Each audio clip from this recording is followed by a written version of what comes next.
بسم اللہ الرحمن الرحیم۔ فضل اعمال حصہ اول، حکایت صحابہ۔ پہلا باب، دین کی خاطر سختیوں کا برداشت کرنا اور تکالیف و مشقت کا جھیلنا۔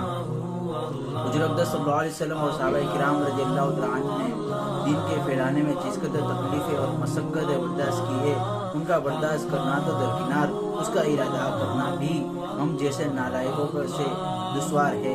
تاریخ کی کتابیں ان واقعات سے بھری ہوئی ہے، مگر ان پر عمل کرنا تو علیحدہ رہا۔ ہم ان کو معلوم کرنے کی بھی تکلیف نہیں کرتے۔ اس باب میں چند قصے کو نمونے کے طور پر ذکر کرنا ہے۔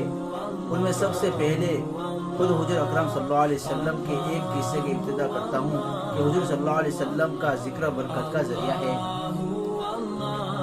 پہلا، حضور اکرم صلی اللہ علیہ وسلم کے طائف کے سفر کا قصہ۔ نبوت مل جانے کے بعد 9 برس تک نبی اکرم صلی اللہ علیہ وسلم مکہ مکرمہ میں تبلیغ فرماتے رہے اور قوم کی ہدایت اور اصلاح کی کوشش فرماتے رہے، لیکن تھوڑی سی جماعت کے سوا جو مسلمان ہو گئی تھی اور تھوڑے سے ایسے لوگوں کے علاوہ جو باوجود مسلمان نہ ہونے کے آپ کی مدد کرتے تھے، اکثر کفار مکہ آپ کو اور آپ کے صحابہ رضی اللہ تعالیٰ عنہ کو ہر طرح کی تکلیفیں پہنچاتے تھے، مذاق اڑاتے تھے اور جو ہو سکتا تھا اس سے درگزر نہ کرتے تھے۔ حضور صلی اللہ علیہ وسلم کے چچا ابو طالب بھی انہی نیک دل لوگوں میں تھے جو باوجود مسلمان نہ ہونے کے حضور صلی اللہ علیہ وسلم کی ہر قسم کی مدد فرماتے تھے۔ 10ویں سال میں جب ابو طالب کا بھی انتقال ہو گیا تو کافروں کو اور بھی ہر طرح کھلے مہار اسلام سے روکنے اور مسلمانوں کو تکلیف پہنچانے کا موقع ملا۔ حضور اقدس صلی اللہ علیہ وسلم اس خیال سے طائف تشریف لے گئے کہ وہاں قبیلے ثقیف کی بڑی جماعت ہے، اگر وہ قبیلہ مسلمان ہو جائے تو مسلمانوں کو ان تکلیف سے نجات مل جائے اور دین کے پھیلنے کی بنیاد پڑ جائے۔ وہاں پہنچ کر قبیلہ کے 3 سرداروں سے جو بڑے درجے کے سمجھے جاتے تھے گفتگو فرمائی اور اللہ کے دین کی طرف بلایا اور اللہ کے رسول کی یعنی اپنی مدد کی طرف متوجہ کیا، مگر ان لوگوں نے بجائے اس کے کہ دین کی باتوں کو قبول کرتے یا کم سے کم عرب کی مشہور مہمان نوازی کے لحاظ سے ایک نوبرد مہمانی کی خاطر مدارات کرتے، صاف جواب دے دیا اور نہایت بے رخی اور بد اخلاقی سے پیش آئے۔ ان لوگوں نے یہ بھی گوارا نہ کیا کہ آپ یہاں قیام فرما لے۔ جن لوگوں کو سردار سمجھ کر بات کی تھی کہ وہ شریف ہوگے اور مہذب گفتگو کریں گے، ان میں سے ایک شخص بولا کہ اوہو، آپ ہی کو اللہ نے نبی بنا کر بھیجا ہے۔ دوسرا بولا کہ اللہ کو تمہارے سوا کوئی اور ملتا ہی نہ تھا جس کو رسول بنا کر بھیجتے۔ تیسرے نے کہا میں تجھ سے بات کرنا نہیں چاہتا، اس لیے کہ اگر تو واقعی نبی ہے جیسا کہ دعویٰ ہے تو تیری بات سے انکار کر دینا مصیبت سے خالی نہیں، اور اگر جھوٹ ہے تو میں ایسے شخص سے بات کرنا نہیں چاہتا۔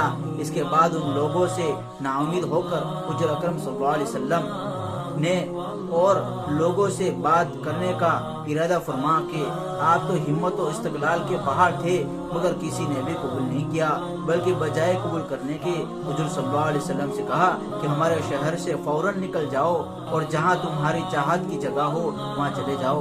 حضور اکرم صلی اللہ علیہ وسلم جب ان سے بالکل مایوس ہو کر واپس ہونے لگے تو ان لوگوں نے شہر کے لڑکوں کو پیچھے لگا دیا کہ آپ کا مذاق اڑائے، تالیاں پیٹے، پتھر مارے، حتیٰ کہ آپ صلی اللہ علیہ وسلم کے دونوں جوتے خون کے جاری ہونے سے رنگین ہو گئے۔ حضور اکرم صلی اللہ علیہ وسلم اسی حالت میں واپس ہوئے۔